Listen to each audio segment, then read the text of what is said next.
This is the Diana De Rosa interview with Equus Television Worldwide correspondent Diana De Rosa. Join Diana as she traverses the globe, bringing you the latest information from equestrian newsmakers, newsbreakers, athletes, and luminaries from across the global equestrian spectrum. The Diana De Rosa interview starts now. I'm speaking with Alex Mercer. He is a master farrier, and he lives in England and is the international judge for the American Farriers Association Convention taking place in Little Rock, Arkansas. Well, that's a pretty prestigious position. I mean, you've got to really look out for those horses and make sure everything goes right. Well, I want to thank you for talking with me today. But before we begin, I want you to tell a little bit about how you first got involved with horses and how that led to you being a farrier. Well, it all started when I was a child, really. My mum and dad had horses on the farm. We had Welsh ponies, and my dad bred them. Always had 4 or 5 foals every year, and the collection just got bigger and bigger. And then I started riding those, and then formed into carriage driving as well, where I did scurry driving. And then, it just went from there, really. Through my teenage years, I fell out of love with horses, but then came back to it later on when I was around 20 years old, and I joined the British Army, and I joined one of the senior regiments of the British Army called the King's Troop, which are quite famous for firing the 41 gun salutes in Hyde Park and Green Park in London. And that's where I became a farrier as well. I was trained in the British Army, did 12 years in the army. So. Wow, that's a great story, actually. Though last time I was in England was for the Olympic Games. Right. Pretty good thing you did there. Yeah. Okay, so what can people expect at the American Farriers Association Convention? Good question. I'd like to ask the same as well. So it's I've never been, but it's been a real honour to be asked to judge the competition this year. But I can just imagine what it's going to be like. You guys, you put on a big show, always put on a great competition, and really welcoming and just really looking forward to coming over and judging the best of the best that America and Canada have got to offer. It's a real honour. Yeah. And hopefully it's going to be hard work for me. Hopefully I'm going to have some real good work to judge. And it's going to be splitting hairs, and hopefully everybody has a good 4 or 5 days when we're over there. Absolutely. I mean, there's just so much there, and you are going to be the perfect person because you'll be able to look at it and see all that happens and sort of add it into your, hey, think about the American Farriers Association annual event and go to it because it's so great. All right. So You are going to be a judge. What's involved with judging? So primarily you've got 2 aspects of it. You've got shoemaking rounds where a specimen is produced. Usually over in this country, the judges provide the specimens, but for this convention, we're not asked to provide the specimens. They have a pool of shoes that they will draw out. And then the only thing I've been asked to do is just take over 1 shoe to put back into the pool of shoes for next year. So even though I might not be there next year, my shoe may be getting used to as one of the specimens. But so there's the shoemaking aspect of it. So they'll do a shoemaking round, and then there's a live shoeing as well. So where they have to put one shoe on the horse's foot, and then they have to produce a specimen shoe at the end of it. But this is all broken down, so it's out of 50 marks generally. So there's certain areas where you score highly and drop points. But it starts off with the foot prep or foot dressing. So when the shoe's taken off and how the candidate or the competitor prepares the foot. So that's marked out of 10. And then we move on then to the shoe that they actually produce for the horse. So that again, that's marked out of 10. And then the fit of the shoe and how it actually sits on the foot, and depending on if we like it or if we don't like it, and there'll be certain aspects of it that I'm going to be looking at as well. A big thing for me is that I was brought up on throughout my apprenticeship really was the clip at the front of the shoe, or if it's a hind shoe, the two clips, how they fit. It's a real bugbear of mine. If they don't fit, I'll be knocking the scores down. So so again, it's the fit of the shoe, and then it's the overall finish again, which is marked out at 10. So you've got 40 possible marks that you can score on the horse, and then 10 marks for the specimen, so it's out of 50. But I mean, we can be splitting hairs. Somebody might have 45 marks and just dropped 1 mark in each section, but then you could have some guy on 46.2, which it doesn't sound much, but 0.2, 0.3 can separate first and second or third place. I've actually been involved in competitions where there's been 0.3 of a mark, which has separated the top 3. I bet you don't have any time to breathe when you're there. So No, you it's going to don't. be No, exciting. you don't. If somebody asked you, what is the American Farriers Association and why should I know more about it, what would you say to them? Well, I mean, I've been involved with the American Farriers Association, especially with the competing side, because I've hosted the AFA team for the last 7 years at my forge when they've come over to Stoneleigh. So I get to hear about the AFA through those guys. But yeah, I suppose it's like our British Farriers and Blacksmith Association, where over here, we push for education and push for the trade and the profession to keep moving forward time on time, year on year.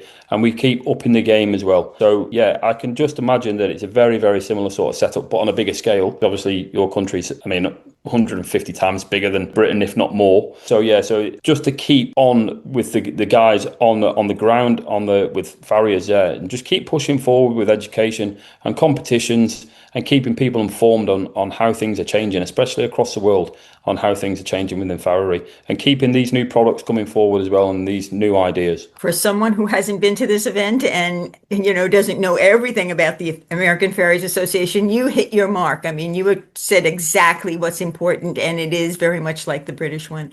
I mean, it's really where people learn about taking care of their horses and their feet and all of that great stuff, but so much more, so much education, so much fun that you can have at the annual event and so on. Well, Alex, you have some letters after your name, and it's a pretty prestigious organization. So can you talk about the AWCF? Yeah, so the AWCF is a middle qualification that we hold within the Welsh Company of Farriers. So the first one is the diploma, which is what you get after your apprenticeship. And then the AWCF stands for Associate of the Welsh Company of Farriers. I've held this now since 2008, where it actually qualifies you to do remedial and surgical shoeing. And I'm actually moving on now to my fellowship, which is FWCF. So hopefully in the next coming months, I'll have FWCF after my name as well. So yeah, it's a middle qualification that we hold, but it does allow you to do a lot more with insurances and stuff like that. And it also gives you more credibility, and people feel better about knowing that, you're part of different organizations that really have meaning. Well, I know that you're also doing a presentation. Can you talk a little bit about that? Yeah, so the presentation is basically, it's my study that I've been doing for the last 3 years, and it's the effects of the hoof wall angular disparity between the forelimbs and the individual equine stride phase. So I've been assessing horses with asymmetric feet and seeing the difference in the stride phase of the 2 limbs on each individual horse. I got a cohort of 20 horses, and I used a gait analysis machine called the Hoofbeat, formerly known as Workman Black. Yeah, I use this, and it tells me everything about each individual limb and how it takes off, it breaks over, the stride phase, and then how it lands as well. I can compare and contrast each one. But yeah, I don't want to spoil it too much because I'll give everything away. But yeah, I've been doing this now for 3 years. So I've got all the results, and I think it's quite important, especially for your competition horses, that we see dressage horses and jumpers as well with quite a lot of this angular disparity. So moving forward for farriers, it's going to be quite informative of what we can do and what we shouldn't be doing to keep these horses sound and keep them happy, and more importantly, keep the owners happy as well. I love that shouldn't be doing. I mean, that's so important. Can you talk a little bit about what it's like to be a farrier in England? Yeah, so it's changing all the time. It's evolving. It's farriery in England. So yeah, the standard is going up and up and up on year. and the guys are pushing more and more and more, and there's new techniques coming out monthly. Things change all the time. But yeah, it's a very niche community, I suppose you could say. Everybody knows everybody, especially from my background as well, being an ex-lecturer and teaching the apprentices as they've been coming through. So I was a lecturer for 10 years. So the amount of apprentices that came through whilst I was there teaching as well from all over the country. So I can go from one place to another and I pretty much know the majority of farriers in this country, even though there's about 2,500 of us dotted across this little island. But yeah, it's a nice community. We've all got each other's back. So yeah, it's a good profession to be in. You know, the saying, no hoof, no horse, is really one that everybody hears and says and thinks about. But why is that so true and almost the most important thing? I mean, there are many things that they deal with, but that hoof is really important. Why is it so important? It's the foundation of the horse. If you haven't got, like you just said, no foot, no horse, no hoof, no horse. If you haven't got that foundation, the horse can't walk. If it can't walk, it can't eat. If it can't eat, it can't live. So it has a knock-on effect no matter what the farrier does or what the owner does or what the rider does or the trainer. If that hoof isn't correctly maintained and cared for, then that horse isn't going to have a happy life. So yeah, it's something that we need to look at and we need to understand it more as well. And this is why the convention and competitions and stuff like that are pretty important moving forward. And this is why we should encourage more and more people to get there and to understand. And not just farriers as well, horse owners and trainers and veterinarians and people like that. I think that's a really important statement. It's just not the farriers. I mean, it's everybody out there. So what has being a farrier taught you? Good question. What's it taught me? It taught me a number of things, but I don't think I could say it on here. But yeah, it's taught me the importance of fine detail, actually, I'd say. The fine details are what split a good farrier from a superb farrier. And it's a very, very hard job to do. Not just physically, but mentally as well, because you've got a lot of expectations on your shoulders when people expect you to fix things with the horse that you may not be able to fix, but that's what they expect. So yeah, it's taught me humility, I suppose, and yeah, just the fine details and I suppose expect the unexpected. Absolutely. All right. So one of the things I noticed when I first did the American Farriers Conference was the shoes. I mean, I've had horses and they had these shoes already put together, but it's a little bit different with what they're working with. Can you talk about that part of it? The shoes that they put on the horse's feet on the day? Yeah, that they have to actually make from start to finish. It's a big difference.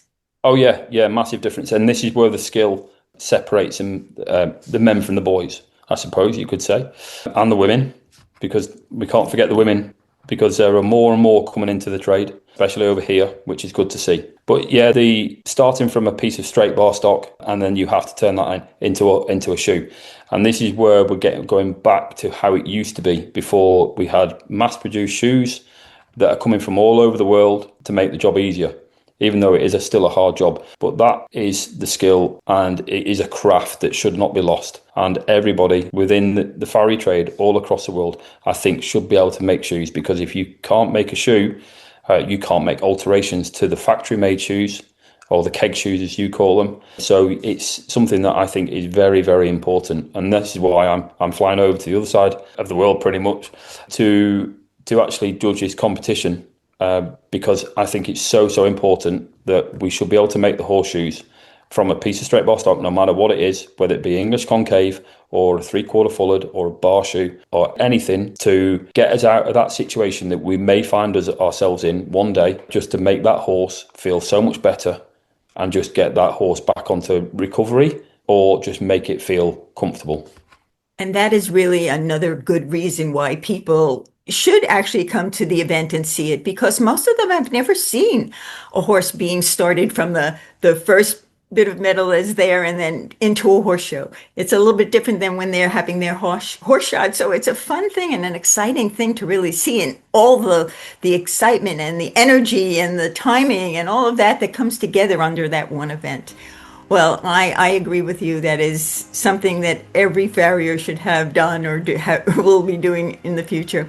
Well, I want to thank you for chatting with me. Do you have any last words you'd like to say? And I just thank you very much for letting me have a chat with you, and And yeah, we'll see you in a week or so over at the convention. And yeah, if you're thinking about coming down, come down.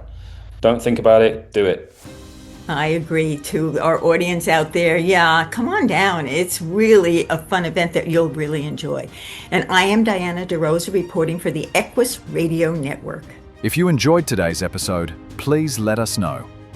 Email Diana at equustelevision.net. Join Diana every week for another interview with the people who help shape your equestrian experience.